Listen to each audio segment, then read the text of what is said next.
Autonomous and accommodating items in balance of payment. ये बच्चा लोग को बहुत कंफ्यूज करते रहता है, ठीक है। तो चलिए थोड़ा डिटेल में अच्छा से देखते हैं।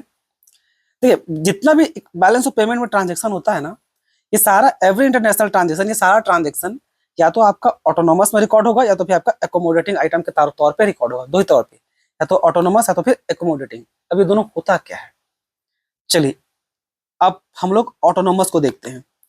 ऑटोनोमस आइटम बोलने का मतलब है कि ऐसा इंटरनेशनल ट्रांजेक्शन जो नेचुरल वे में हो रहा है, ठीक है। नेचुरल वे में हो रहा है जैसे कि क्या, आपका बिजनेस का ट्रेड, जैसे आपका एक्सपोर्ट इंपोर्ट, चाहे गुड्स का हो चाहे सर्विस का हो, कोई भी चीज का हो, ठीक है। आपका ट्रेड चाहे उसका उसका रीजन कोई भी हो, प्रॉफिट मोटिव हो इस टाइप का, और चाहे ना हो, इन सभी का जब recording correcting any imbalance in balance of payment, तो ये आपका ऑटोनोमस आइटम बोलने का मतलब होता है कि जो जितना भी ट्रांजेक्शन हो रहा है वो आपका प्रॉफिट के लिए हो सकता है, आपका बिजनेस के तौर पे, ट्रेड के तौर पे, प्रॉफिट के तौर पे, या प्रॉफिट के तौर पे नहीं भी, इन सब पर ट्रांजेक्शन रिकॉर्डिंग कहाँ करते हैं हम लोग, ऑटोनोमस आइटम पे। जैसे एग्जांपल में देखिए, एक्सपोर्ट और import of goods and service आ गया, आपका investment by foreign countries in India, ठीक है, ये भी आ गया। जैसे आपका फॉरेन डायरेक्ट इन्वेस्टमेंट एफडीआई, और sending money to relatives abroad, ये भी आपका आ गया। इस सब इसमें आपका कवर अप हो जा रहा है, ठीक।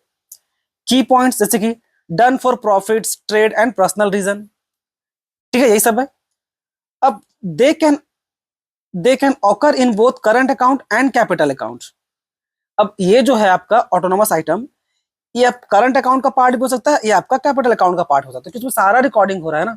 करंट अकाउंट में मेनली वो तीन चीज आता था देखा जाए तो, एक हो गया आपका गुड्स, एक हो गया आपका सर्विस, जिसको आप यहाँ पर लिखे होंगे विजिबल, इसको बोलते हैं हम लोग इनविजिबल, और क्या आपका यूनिलैटरल पेमेंट, यानी कि गिफ्ट्स और डोनेशन, और लीजिएगा रिसिट्स और पेमेंट भी, केस आ गया। तो ये सारा रिकॉर्डिंग हो रहा है, इसमें करंट अकाउंट में चला जाएगा।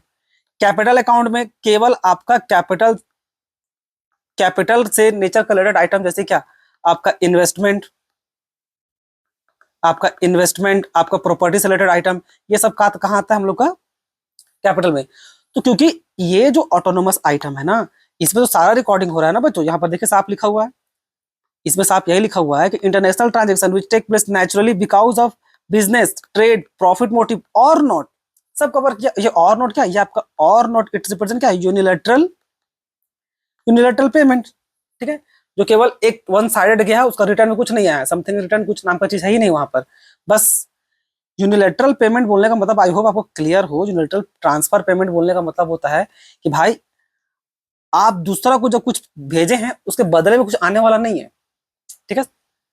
जैसे कि ये एग्जांपल के तौर पे किया, ये सेंडिंग मनी टू रिलेटिव, ये इन जिसको आप रेमिटांस बोलते हैं। तो ये एक प्रकार का, ये सारा आइटम क्या कहलाता है हम लोग का, सारा कहलाता है हम लोग का क्या, ऑटोनोमस आइटम, ठीक है। फिर मत कीजिए, हम लोग डिफरेंस बिटवीन टेबल भी देखेंगे, उसमें भी आपको क्लियर अच्छा से हो जाएगा। फिर आता है क्या, एकोमोडेटिंग आइटम। अब एकोमोडेटिंग आइटम क्या, देखिए एकोमोडेटिंग आइटम बोलने का मतलब क्या, कि आइटम को एकोमोडेट करना पड़ रहा है हम लोग को। Accommodating item means those transactions which are done only to balance the deficit or surplus in the balance of payment, ठीक है। एकोमोडेटिंग आइटम में केवल वो पार्ट आता है जो पार्ट बैलेंस ऑफ पेमेंट का या तो सरप्लस या तो फिर बोलिए डेफिसिट हो, डेफिसिट यानी कि सरप्लस यानी कि फेवरेबल बैलेंस समझिए बैलेंस ऑफ पेमेंट का, या तो आप उसका डेफिसिट बैलेंस समझिए। जब रिकॉर्ड करना पड़ता है ना, तब हम लोग का आता है कि इसमें आपका एकोमोडेटिंग आइटम का बारी आता है। तब यहाँ पर देखिए, if a country spending foreign currency than its earn, ये देखिए डेफिसिट हो गया, जितना दूसरा देश को दूसरा दुनिया को, जैसे ये इंडिया है और ये हम लोग का रेस्ट ऑफ द वर्ल्ड बाकी दुनिया है, हम लोग जितना दूसरा दुनिया को दिए हैं उससे कम दूसरा दुनिया से लिए हैं, यानी कि ये 100 दिए हैं तो मात्र 80 लिए हैं, तो क्या आ गया, -20 रिप्रेजेंट व्हाट, डेफिसिट। और ये उल्टा भी हो सकता है, it may borrow from abroad and use its foreign exchange reserve to make balance of payment, ये भी कर सकते हैं। इसका सरप्लस भी आ सकता है, उल्टा भी हो सकता है, यानी कि इंडिया यहाँ पर मान लीजिए होता 70 पेमेंट किया होता और लिया होता कितना 90, तो यहाँ पर प्लस 20 आता कि नहीं, तो उसका भी रिकॉर्डिंग एकोमोडेटिंग आइटम में ही होता, ठीक है। तो ये यही बोलना चाह रहा है और कुछ नहीं, बस इतना ही बोलना चाह रहा है और कुछ नहीं। अब चलिए इसको थोड़ा पढ़ते हैं। और अब एग्जाम्पल देखिए, बोरोइंग फ्रॉम IMF और other countries to cover deficit, ठीक है। अगर डेफिसिट आ गया तो उसको ठीक करना पड़ेगा। Using foreign exchange reserve to pay imports और reducing foreign assets to correct imbalance. ठीक है, तो देखिए एग्जाम्पल में भले बार बार डेफिसिट का या तो इम्बैलेंस का आया है, लेकिन याद रखिएगा ओनली बैलेंस डेफिसिट और सरप्लस दोनों। मेरे डेफिसिट में फोकस इसलिए क्या हुआ है क्योंकि डेफिसिट बहुत रेयर हुआ, मतलब सरप्लस बहुत रेयर होता है। सरप्लस जो है ना वो बहुत रेयर हुआ, इसलिए वो बार बार डेफिसिट पे फोकस किया गया है। Key points, done not for profit but to maintain balance of payment, जैसे आपको बताएं। इसमें ये जो कर रहे हैं ना, इसमें जो भी जैसे ऊपर क्या था, जब ये जो ऑटोनोमस आइटम करते थे इसको हम लोग प्रॉफिट के लिए, बिजनेस के लिए, प्रॉफिट ये सब मोटिव रहता था। इसमें वैसा कुछ नहीं कर रहे हैं। इसमें एकोमोडेटिंग आइटम में केवल इसको भाई बैलेंस करना है, जैसे बोलो ना एकोमोडेट करना है चीजों को, मतलब उसको ठीक करना है, एकोमोडेट करना है, तो उसके लिए कर रहे हैं। अब चाहे वो सरप्लस में हो, चाहे फेवरेबल में हो, चाहे वो आपका इनफेवरेबल, चाहे बोलिए उसको डिफिसिट में हो, उसको ठीक करने के लिए, मैच करने के लिए, अकाउंटिंग स्टेटमेंट को मैच करने के लिए ये चीज करना पड़ता है। तो this appears only in capital account, simple सी बात है कि कैपिटल अकाउंट में तो आपका आता है बोरोइंग और आपका लेंडिंग, वहीं पर ना केवल मैच होगा। अब क्योंकि ऐसा है तो also called below the item because they record after autonomous. After autonomous, देखिए पहले ऑटोनॉमस आइटम जो है, पहले ऑटोनॉमस आइटम में, इस ऑटोनॉमस आइटम में पहले क्या होगा, इस ऑटोनॉमस आइटम में पहले भाई आपका जितना भी देना होगा, जितना लेना होगा वो आएगा। उसके बाद देखा जाएगा क्या हो रहा है। अगर वो सरप्लस रहा, सरप्लस रहा तो क्या करेंगे, पैसा को दूसरा जगह इन्वेस्ट कर देंगे, दूसरा कंट्री में इन्वेस्ट कर दी गवर्नमेंट। तो ये जो इन्वेस्टमेंट का जो रिकॉर्डिंग होगा कहाँ होगा, वो तो इसी में रिकॉर्ड होगा ना, कैपिटल अकाउंट में। और अगर मान लीजिए पहले ऑटोनोमस आइटम निकाले और उसमें चल भाई डेफिसिट में चला गया, नेगेटिव में चला गया, तो मैक्सिमम नेगेटिव में ही जाता है। तो क्या होगा, लोन लेके उसको भरपाई करना पड़ेगा।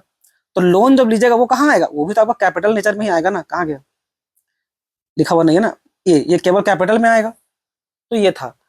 अब देखिए, अब ये डिफरेंस बिटवीन देखना आपके लिए बहुत सिंपल होगा। ऑटोनोमस आइटम प्रॉफिट लिखा हुआ क्या, out of profit motive. Profit motive होगा जो ट्रेड कर रहे हो, चाहे कुछ भी कर रहे हो, ट्रेड चाहिए सब क्या प्रॉफिट मोटिव के तौर पे, या तो फिर इंडिपेंडेंट ऑब्जेक्टिव जैसा कि वो न्यूट्रल पेमेंट। एकोमोडेटिंग आइटम किस लिए होता है, undertaking to balance the deficit और सरप्लस, आपको समझा दिए थे। पर्पस बिजनेस और इन्वेस्टमेंट पर्पस, मेन जो मेन रीजन रहता है ये क्या है, इसका मेन पर्पस क्या है, मेंटेन करना ओवरऑल बैलेंस ऑफ पेमेंट को, यानी उसको बैलेंस करना है। वो अकाउंटिंग स्टेटमेंट रहता है ना जो टैली करना पड़ता है, या वो एग्जाम में क्वेश्चन नहीं पूछता है व्हाई वी नीड टू मतलब tally the account, means why sir balance of payment is always balance, ऐसे क्वेश्चन भी पूछा जाता है आपसे। ठीक है, क्यों करना, क्योंकि भाई वो अकाउंटिंग सॉफ्टवेयर में बना रहता है, अकाउंटिंग सॉफ्टवेयर में जहां पर आपको डेबिट और क्रेडिट को ना बराबर दिखाना रहता है, इसीलिए तो इतना ड्रामा हो रहा है, अकोमोडेटिंग आइटम ये सब उसको बैलेंस करने के लिए ही समझना है। अकाउंट टाइप ये दोनों कवर करता है, करंट और कैपिटल दोनों को। ये केवल आपका कैपिटल को करेगा, तो कैपिटल इसमें ये तो केवल इसलिए हो रहा है ना क्योंकि भाई सरप्लस आया हो चाहे आपका डिफिसिट आया हो, उसके लिए तो इसमें कैपिटल में जाएगा, रिकॉर्ड होगा ना। Above the line items, above the line item बोलने का मतलब क्या है, एबव द लाइन आइटम्स जैसे यहाँ पर था, ये देखिए बिलो द लाइन आइटम है, और ये है आपका above the line. Above the line item बोलने का मतलब क्या है कि भाई ये जो ट्रांजेक्शन होगा ना, ये सरप्लस और डिफिसिट आने से पहले का रिकॉर्डिंग होगा। ये ऑटोनोमस आइटम में, ऑटोनोमस आइटम में बोल रहे हैं, ऑटोनोमस आइटम में सरप्लस और डिफिसिट आएगा, उसके बाद क्या करना है सो देखा जाता है, उसके तब जाके आपका क्या कहलाता है, अकोमोडेटिंग आइटम। और इसमें क्या है, ऑटोनोमस आइटम में पहले देखेंगे भाई फेवरेबल आया क्या आपका अनफेवरेबल आया, उसके हिसाब से, इसी कारण से ये अबव द लाइन आइटम कहलाता है, ये पहले होता है। तो ऐसे एग्जाम्पल अब देने की जरूरत नहीं है, इतना सफिशियंट है, सब कुछ आप क्लियर हो ही गया होगा। धन्यवाद।